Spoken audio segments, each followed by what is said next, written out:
सुनो, बिजनौर में स्कूल खुला है छोटे बच्चों का। तुम 3 साल की हो गई हो, चलो। नाराज हो गई, बोलती स्कूल की बात मत करो मुझसे। गुलनाज आके मारेगी यार। अली मेरी प्यारी बकली, अली अली अली ये तो मुझे घूर रहा है, खाना चाहिए मेरे को, है ना? उसके आते हैं जब भी एडमिशन स्टार्ट होते हैं तो हम टीचर को जाना पड़ता है गांव में कन्विंसिंग के लिए, ताकि हम लोग और बच्चों के एडमिशन अपने स्कूल में करा सके। लेकिन वहाँ पे ऐसा कुछ होता है जिसे देख के आप भी हैरान हो जाएंगे। तो सबसे पहले मैं बता दूं, मुझे आते आते यहाँ पे दिखे भैंस और ये बच्चे, तो इनको हमारे स्कूल में कोई इंटरेस्ट नहीं था। कैसे खेलते हैं? ये सुरबग्गी है जो महाभारत में हुआ था। अच्छा, तुम लोग महाभारत कर रहे हो? इसे शतरंज या चेस भी कहते हैं। इनका हो जाएगा। कैसे कैसे? जैसे सपोजेड ये है, ये आप रख, अब ये आप रखेंगे ना तो इसको डक कर देंगे, इनका हो जाएगा। अब अच्छा। ठीक है, और देन आगे चलना नहीं तो फिर ये इसको कर लेगा। ऐसे ही होता है ना।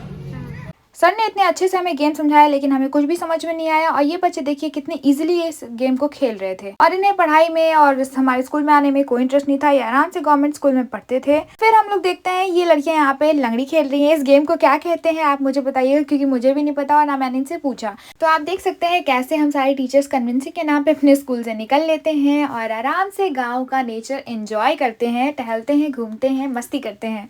तो आपको मैं आज दिखाऊंगी कि कैसे हम टीचर्स को काम के लिए भेज दिया जाता है और हम लोग नाकारा की तरह सिर्फ घूमते रहते हैं। फिर मैंने एक बहुत ही प्यारा सा गांव का घर देखा जिसमें वो नॉक करने वाला डोर लगा हुआ था, और मुझे ये नॉक करने की बहुत चुल मच गई थी। मैं फटाक से जाके उसे नॉक करके आ जाती हूँ, तभी आंटी बाहर आ जाती हैं, कहती है किसने नॉक किया। तभी हम लोग इनको पूरा बताने लगते हैं कि हम लोग इस स्कूल से आए हैं और इसलिए आए हैं।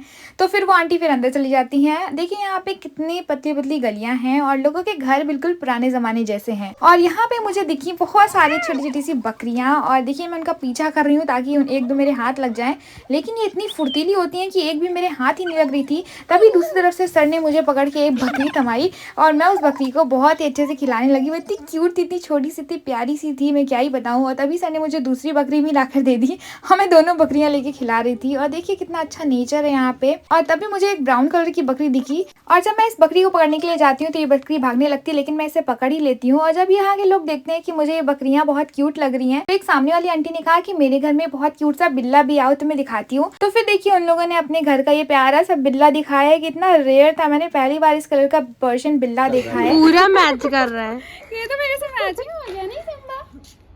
You are looking like me. आवाज लगाइए, सुनेगा। सिम्बा सिम्बा, चेहरा देख रहा, नया चेहरा है। सिम्बा, ये मेरा सिम्बा है। सिम्बा इधर देखो, सिम्बा क्यूट सिम्बा है ये। अच्छा लगा आपको ये सिम्बा? तो लाइक कीजिए, कमेंट्स कीजिए और बोलिए सिम्बा।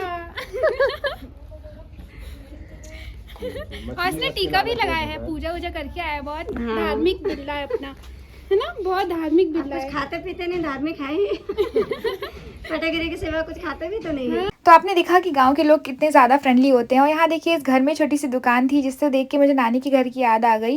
और तभी मैंने देखा यहाँ पे एक आदमी फिशिंग कर रहा था, वो भी नहर में। यहाँ पे कौन फिशिंग करता है, लेकिन ये लोग इसमें से भी फिशिंग कर रहे थे और बड़ी बड़ी मछलियाँ निकाल के रख ले रहे थे। और देखिए एक मछली इनके जंगल से भाग गई, और ये लोग इस जाल में से सिर्फ खाने वाली मछलियाँ निकाल कर रख रहे थे, बाकी सारी मछलियाँ दोबारा से नहर में फेंक दे रहे थे। उसी नहर के बगल में मैंने एक भूतिया पेड़ देखा, जिसके बारे में लोग बता रहे थे कि एक लोग ने वहाँ पे आत्महत्या की थी।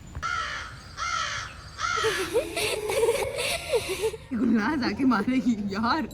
गई से निकल यहाँ से, बहुत हो गया। हम लोग उनके गांव में इतना ज़्यादा घूम रहे थे, मज़े कर रहे थे कि वहाँ के गाय भैंस और जानवर भी हमसे कह रहे थे चलो अब निकल जाओ, बहुत हो गया तुम लोगों का। तो फिर हम लोग वहाँ से निकल जाते हैं और हम लोग फंस जाते हैं यहाँ पे फाटक के पास, जहाँ पे मालगाड़ी गुजर रही थी। इसकी वजह से हमें यहाँ बहुत वेट करना पड़ा। तभी हमने देखा यहाँ पे एक अंकल की गाड़ी पे लिखा हुआ था, I can't see without you my self. मैंने कहा ओ माय गॉड, इतनी छपरी गाड़ी मैंने पहली बार देखी है। और इसमें इन्होंने पीछे आंटी को बिठाया था, उससे पीछे एक और आदमी को बिठाया था। फिर जब इंजन चली गई तो हमारी जो गाड़ी है वो रेलवे फाटक को क्रॉस करते हुए दूसरे गाँव में जाने लगी। दूसरे गांव में हमें चूजे मिले और मुर्गियां मिली। ये तो बहुत ही नया कॉन्सेप्ट था भाई। अलग अलग गांव में अलग अलग तरीके के जानवर हमें देखने को मिल रहे थे। लेकिन अब हमारे वापस जाने का टाइम आ गया था और हमें भूख भी लगी थी, तो हम लोग आ जाते हैं पंडित जी वड़ा पाव वाले के पास। यहाँ पे हम लोग ऑर्डर देते हैं चाय के लिए और वड़ा पाव के लिए। यहाँ का वड़ा पाव बहुत ही टेस्टी होता है, बिल्कुल मुंबईयन स्टाइल में ये अंकल बनाते हैं और बहुत ही सफाई से सारा काम करते हैं। तो देख सकते हैं आप यहाँ पे रखा हुआ है वड़ा पाव का आलू, और ये बेसन घोल रहे हैं ताकि फ्रेश फ्रेश ये उस वड़ा पाव के जो आलू को उसको तुरंत फ्राई कर सके बेसन में लपेट कर और हमें गर्मा गर्म वड़ा पाव खिला सके।